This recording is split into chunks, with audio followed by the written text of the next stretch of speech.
Hello everyone, welcome to Bisti Blog YouTube channel. नोंथांमोनखौ आंनि Bisti Blog YouTube channel गेजेरजों बयखौबो गोसो गोथारै बरायहरनाय थाबाय आरोना लोगोफोर। दिनै लोगोफोर नोंथांनि सिगाङाव मोनसे आङो जोंहानि न'खरनि बागै आङो एसे बुंनो नागिरदों आरोना लोगोफोर। जोंना बिदाया सासे लाबोबाय नालायथो मा होनो थारमाने लाबोबाय माने नोंथांमोना बुजिखायो दा? लाबोबाय माने हिनजाव गोदान लाबोबाय दे लोगोफोर। सिगाङाव आङो खोन्थाग्रोनाय जाबाय। ओमफ्राय स' लोगोफोर माने हाबानि थाखाय जोंहा मोनसे न'बो लुदों आरोना गाइस। माने जेरै मा होनो मैगं थाइगं दोनग्रा आरो जेरै बिदिनो अमा बेदरफोर दोनग्रा आरोना लोगोफोर। माने बेफोर न'आ गैथ'वामोन आरोना माने एसे उसुबिदा जानायनि थाखाय थारमाने गंसे न' लुखाबाय आरोना लोगोफोर। थारमाने आं बेखौनो देखायनो सानदों नोंथांनि सिगाङावहाय लोगोफोर। होमबा नायलांदो न'खौ माबायदि जाखो। लोगोफोर नै होमबा न'आ बेनो। थारमाने नोंथांनि सिगाङाव आङो न' सिङाव हाबनानै खोन्थागोन आरोना माबायदि लोगोफोर। लोगोफोर होमबा नै न'आ बेनो जोंनिया। थारमाने बेयावनो मैगं थाइगं दोनग्राया आरोना हाबानि मा होनो मैगं थाइगं दोनग्राया बेनो। आरो लोगोफोर ओमफ्राय नै ओरैबो दङ नै बेनो लोगोफोर। नै बेवहाय माने आं थाग्रा जागोन आरोना बेयाव आं थाग्रा लोगोफोर। ओमफ्राय दायो लिरदों आरोना लोगोफोर बेखौ थारमाने लिरदों न'आव लिरदों दिनैबो लिरबावगोन लोगोफोर। ओमफ्राय बै बे जोंहा न' आरोना लोगोफोर बै बे जोंहा न'। ओमफ्राय लोगोफोर नै सासेया जोंना हाब्रु गाग्लिगासिनो नै लोगोफोर। नै बेनो जोंना ब्रादारा लाबोलायबाय। माबायदि नुदों एसे फोरमायना हरदो लोगोफोर। माने हाब्रु गाग्लिगासिनो नै। थारमाने बेनो आंनि ब्रादार आरोना आंनि गेदेर लोगोफोर। ओमफ्राय नै माने लिरनाया दिनैनो कमप्लिट जागोन आरोना कमप्लिट जागोन लोगोफोर। हिनजाव लाबा माबायदि खस्थ' नुखायो लोगोफोर। नायलाय बेसेबां मावनांदों आद्रि आद्रिनो गथ'आ हैद फाग्ला साग्लि बे। लाग्रालै नोंसोरो लाग्रा बेनिखायनो जोंफोरबायदि थानांगौ ने बरियानो बिन्दास गाग्लिगासिनो नै। स' लोगोफोर ओमफ्राय नोंसोरलाय हाबायाव फैनो गोसो दंना गैया लोगोफोर? खिन्थु फैयाबा खिन्थु बिराद गोसोआ दुखु मोननाय जागोन दे लोगोफोर। लोगोफोर बावदोंसो आङो खोन्थानो हाबाया बेसाङावमोनलाय मार्चनि 1 थारिखआव हाबाया लोगोफोर। मार्चनि 1 थारिखआव जागोन आरोना हाबाया। नोंसोरो फैनो बावनाङा लोगोफोर रायजो राजाफोर इउटुब नायगिरि नोंथांमोनहाबो फै गासिबो फै आशिर्बाद होफै हौवा गोदान हिनजाव गोदानखौ लोगोफोर। ओमफ्राय लोगोफोर दायोथ' बेखौ नुखाबाय एसे आरो खोन्थाबावनो सानदों आं लोगोफोर। आरो हाबानि अमाखौबो देखायगोन आं लोगोफोर थारमाने जोंहानाव थाथ'नायखौ आरोना। लोगोफोर होमबाथ' आरो नै थांगासिनो आं ओरैजाय नै। आदसा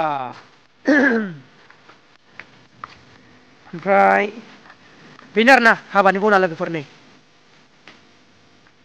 लोगोफोर बनखौ एसेल' होननानै दा सान लोगोफोर बेनो जोंना खाफि होयो मेरगादा आग्लाय बेनो जागोनलै लोगोफोर। हाबानि अमाखौबो देखायस्रानोसै आं स्रायनो लोगोफोर नायदो दे एसे। लोगोफोर नै बेनो नै हाबानि अमाया लोगोफोर नै। खिन्थु केमेराया एसे खोमसि नुदोंलै लोगोफोर माने इयाव एसे खोमसि जायगाया माने साया ना। दे बेनो लोगोफोर नै हाबानि अमाया नै लोगोफोर।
खालामबाय था आंखौ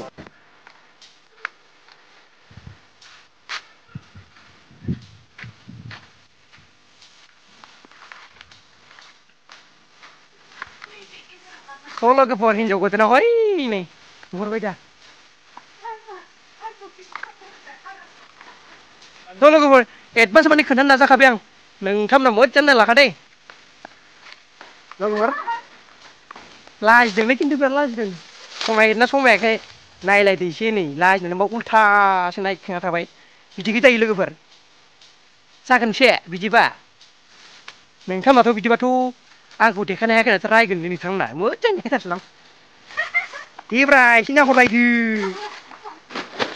आइया आइया लाजिबायसो नायलाय थैबायलै बिदिजों जायो बे लाजिलायनाय